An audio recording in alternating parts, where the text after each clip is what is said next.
네, 안녕하세요. 여러분들 반갑습니다. 네, 여배의 권혁철입니다.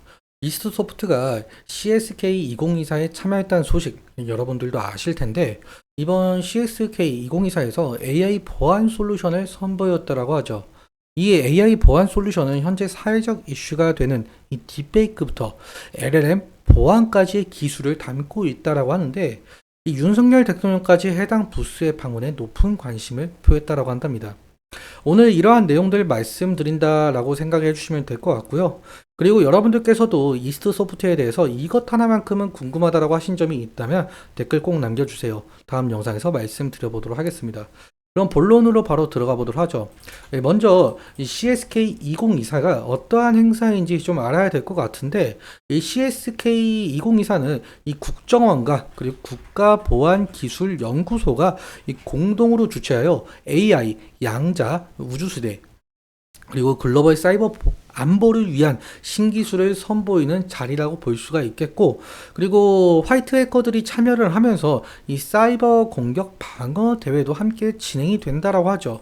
결국 이 행사의 중요성은 하나로 귀결될 것 같습니다. 바로 AI 산업이 발달하면 할수록 높아지는 이 사이버 위협이라고 할 수가 있겠는데, 실제로 이 며칠 전 사회적으로 큰 화두가 되었던 이 텔레그램 딥페이크 범죄를 예를 들 수가 있을 것 같습니다.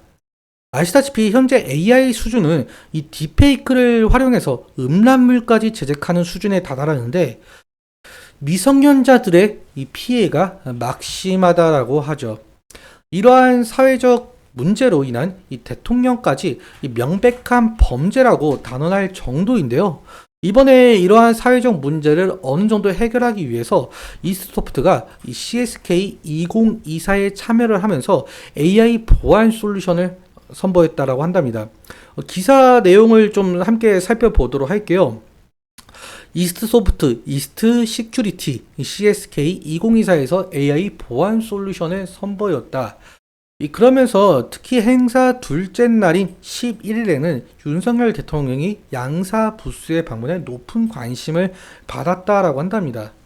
사실 앞서 말씀드렸다시피 윤석열 대통령께서는 이 딥페이크 범죄를 근절을 좀 원하고 있는데 만약에 이스트 소프트의 AI 보안 솔루션을 택하게 된다면 당연하게도 이 정부의 지원을 받을 가능성 상당히 높겠죠.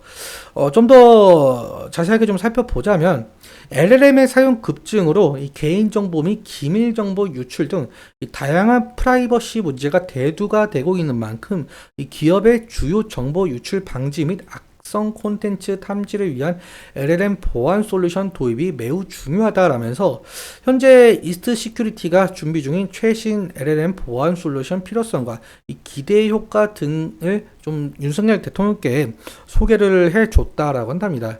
그러니까 실질적으로 뭐 정부의 선택을 받을 수 있을지는 모르겠지만 만약에 정부의 선택을 받게 된다면 이 주가에 상당 부분 영향이 갈 수가 있겠죠. 오늘 이슈 이렇게 간략하게 알아보도록 하고 간략하게 또 기술적인 분석 좀 해보도록 할 텐데 일단 이스트 소프트 윤석열 대통령께서 이 관심을 갖고 있다라는 소식으로 인해서 16.8% 상승을 했었고 그리고 결국엔 종가는 좀 윗꼬리가 달리면서 7.05%로 마감을 한 모습을 볼 수가 있습니다. 그리고 사실상 지금 현재 좀 차트를 좀 넓게 보자면 현재 저항대 부근은 20일 이평선과 10일 이평선 이 부근대라고 말씀을 드릴 수가 있을 것 같은데요. 뭐랄까 저번 과거에도 이 부근은 좀 지지 라인대였었지만 지금은 지지 라인보다는 주가가 훨씬 아래에 있다 보니까 이제는 저항대일 가능성이 상당히 높겠죠. 그리고 만약에 이 저항대 부근을 돌파를 해 준다라고 해도 이 바로 위에 있는 60일 이평선과 이 480일 이평선 이 가격 라인대가 또 2차적인 그 저항 라인이 될 가능성이 상당히 높을 것 같은데 일단 강한 거래 대금을 통해서 이 구간들 돌파를 해 준다라고 한다면 다시금 이 구간까지는 우리가 바라볼 수가 있을 것 같습니다.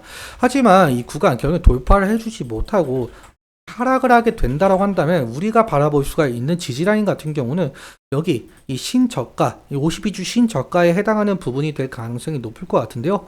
만약에 52주 신저가 이탈을 하게 된다라고 한다면 결국에는 리스크적인 관리는 필요할 수 있을 것으로 보이고 있죠. 그렇다면 수급적인 측면도 함께 살펴보도록 할 텐데, 수급을 보자면 외국인의 매도세가 상당 부분 보이고 있는 것을 확인할 수가 있어요. 특히 8월 달에는 거의 한 6거래일, 7거래일 정도 지속적으로 매도를 한 것을 우리가 확인할 수가 있겠는데, 일단 결론적으로 외국인의 매수세가 어느 정도 좀 들어와 주는 형편이 이스트 소프트 주가에 긍정적인 영향을 가지 않을까, 그렇게 말씀을 드릴 수가 있을 것 같습니다. 하지만 이 기관의 매도세 최근 들어서 좀 나오고 있는 것을 볼 수가 있는데, 결국에는 외국인과 기관에서 매수세가 좀 상당 부분 들어와 주어야 되겠죠. 수급적인 측면, 좀 창구적인 측면으로 좀 바라보자면 한 달 기준으로 볼게요. 한 달 기준으로 8월 11일부터 이 미래에셋 창구에서 지금 순매수 거래원 1순위를 달성을 하고 있는데, 누적 순매수 10만 주를 좀 기록을 하고 있습니다.